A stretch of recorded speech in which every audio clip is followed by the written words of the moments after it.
Hello there. Welcome to this interview with Faces. Question 1.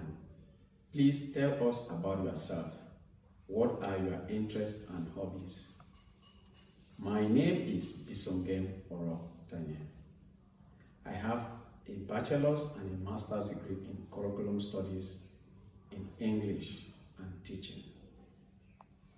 I have 13 years of experience in teaching, both in Cameroon and in Thailand. Also, I teach physical education and sports.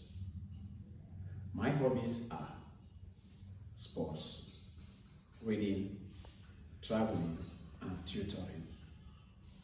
Question 2. Are you involved in extracurricular activities that you could coach or supervise?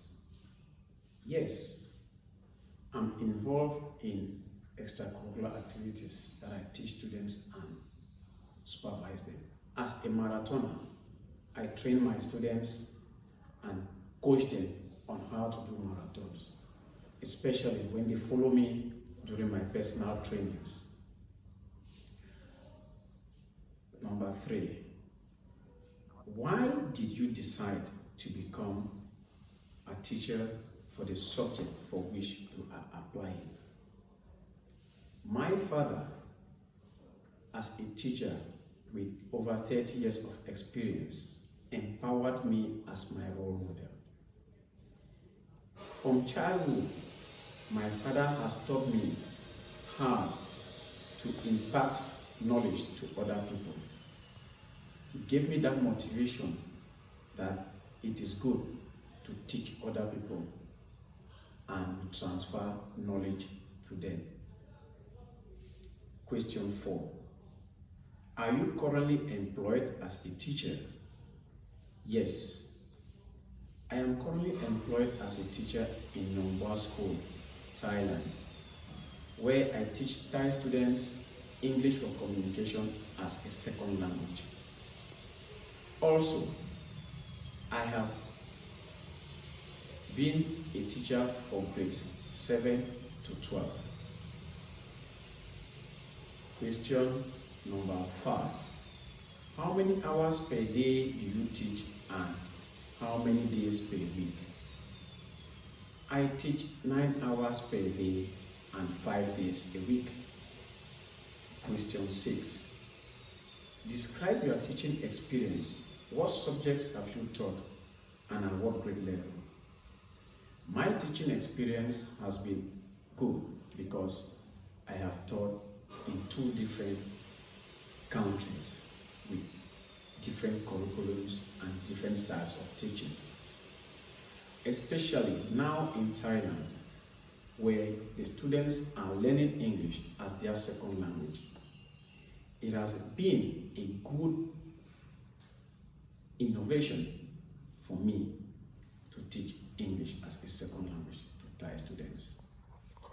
Also, in life, I have taught from grades 1 to 12. Students ranging ages between 6 and 18. Besides these experiences, I have also taught persons of ages 40 and above English in Thailand during my free time.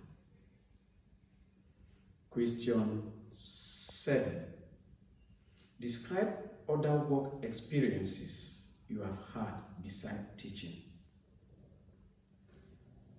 Other work experiences that I've had is that I belong to organizations that encourage teaching English.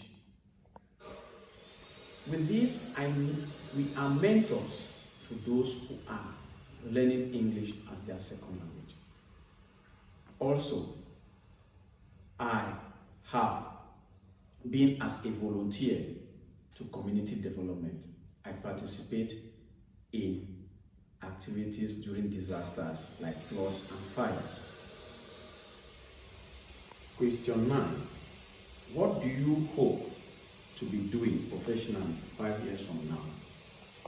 5 years from now, I hope to have new challenges in life, like teaching English to other countries like the United States. I wish to teach English to other people so that my experience can be transferred to others. And within 5 years from now, I hope to have professional advancement and a better future, and also to meet new challenges. Question 10. If I were to talk to several of your colleagues, how would they describe your personality? My colleagues will say he is a very intelligent person. He is a very smart person. He is time conscious. He is duty conscious. He is a mentor to the students, especially those who cannot keep up.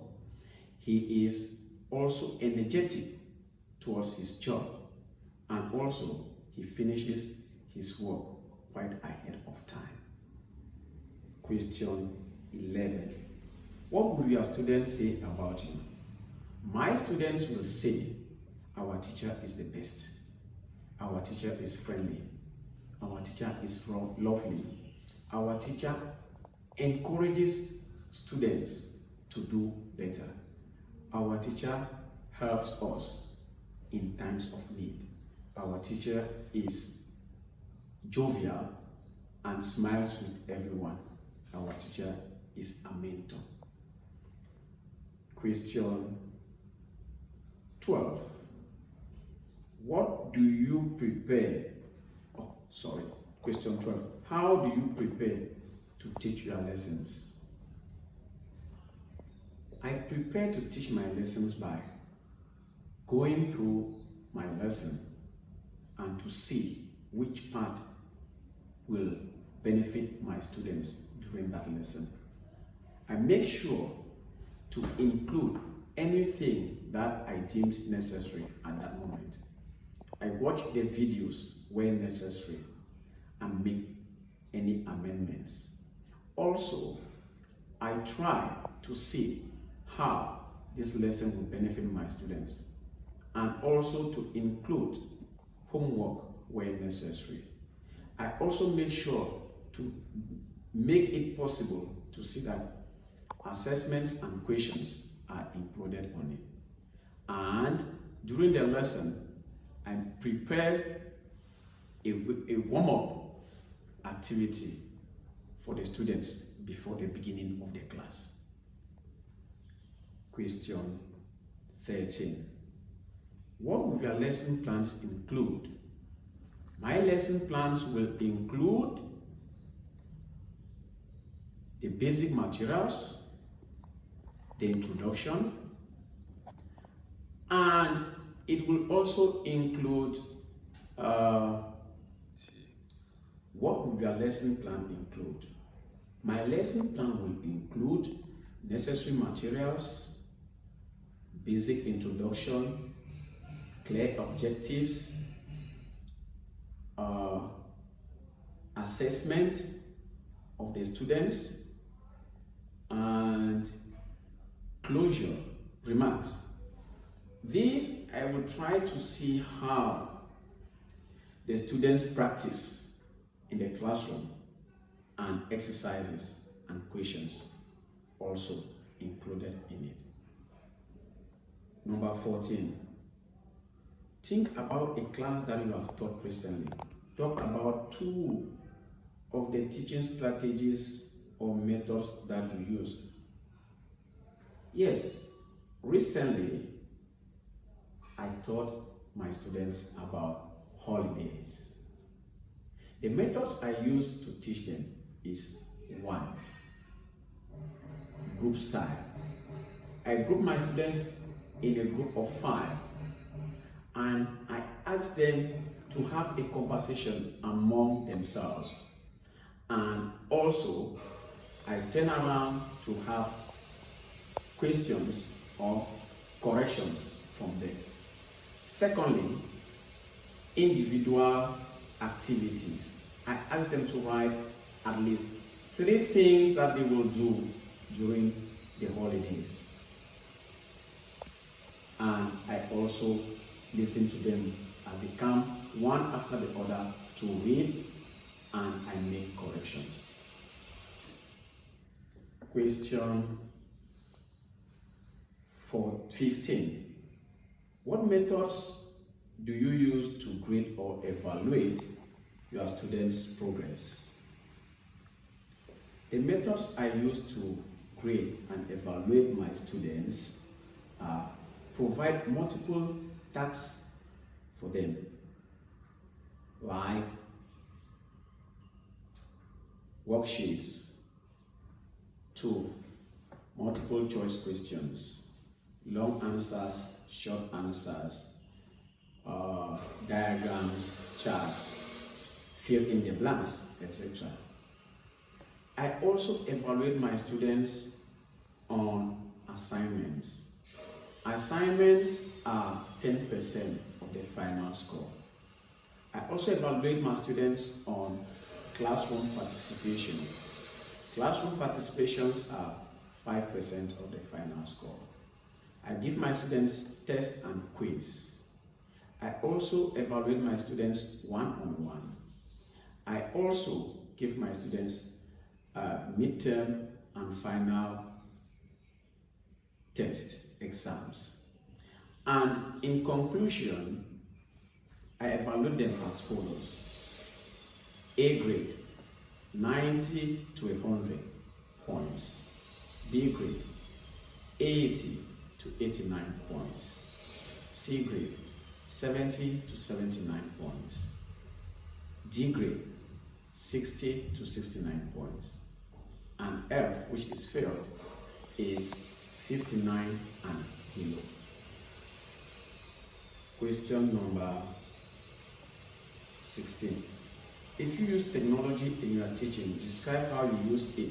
Specifically, discuss your experience using a smartboard and ways that you incorporate it into your lessons. Yes, technology has come a long way to change the world, and teaching is not left out. Education has been incorporated in the modern technology. Teaching, we use smart computers, iPods, and online studies and others. We also use projectors in classrooms.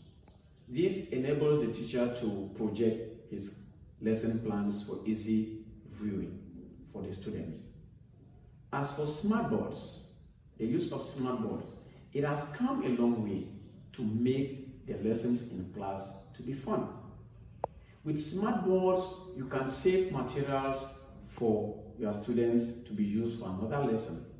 With smartboards, you can have videos, audios, and visual activities for the students to participate in.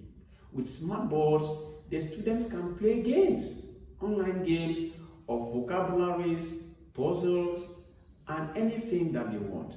With smartboards, you can access the internet and display materials which you are using for the classroom. With smartboards, all the students are eager to participate because they go and flip the board the way they want, and we see how joyful the class is. Very, very interactive.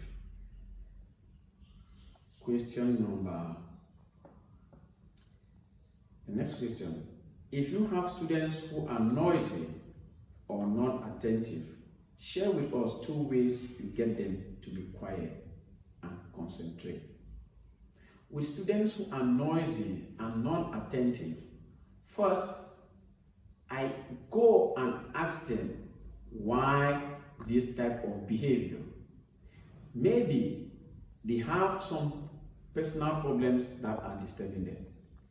And when I do that, if you continue to be non-attentive, I change your sitting positions. And at times, I even say I'm going to call their classroom advisor to come and see or know what is going on. with them in the classroom. Because with some students, if they hear about something relating going to the administration, their behavior changes. The next question is, describe the most difficult problem you have had to deal with as a teacher and how did you solve this problem? Yes, I had a student who was so good, but her grades were dropping. So I talked to her and she confided in me that she was physically abused and she is psychologically disturbed by her parents. So I talked to the school authorities and they involved the social services. And I tutor her during free times as she waits for the bus, and later on she becomes good in her grades, coming back as they were. The next question, give one example to show that you are a flexible person, that you can make changes to your teaching and methods if that's necessary. Yes, I have left Cameroon, which is my comfort zone as a teacher, and I've come to Thailand, where I have integrated myself as easy as anything. Because of the flexibility and the learning of new culture, it has made me to live easy in Thailand within this period of time. And also, during lessons, I can at times change and teach my students current events, things that are happening, so that they too can know about it. The next question is there anything you would like to add about your qualifications that we may not be aware of? Yes, I had a Thai culture certificate where I studied at the Burapa University, and I was awarded a certificate by the Teachers Council of Thailand, where thereafter issued me a teaching license. Question 22. Have you spoken to your family about going to the United States to teach? Is there anything such a family member that might object to your leaving home? Are you aware that your family members may not join you here until approximately 4 to 6 weeks after your arrival? Yes, I have talked with my wife, and she has been encouraging me to face the new challenges in my profession. With this, she is aware that I will be away before she meets or joins me. Do you understand and accept that FACES is a 3-year program? After 3 years, you must return to your home country. Do you agree with this? Yes, I have read the rules and regulations of FACES, and I am in accord with it at the end of it. Thank you very much.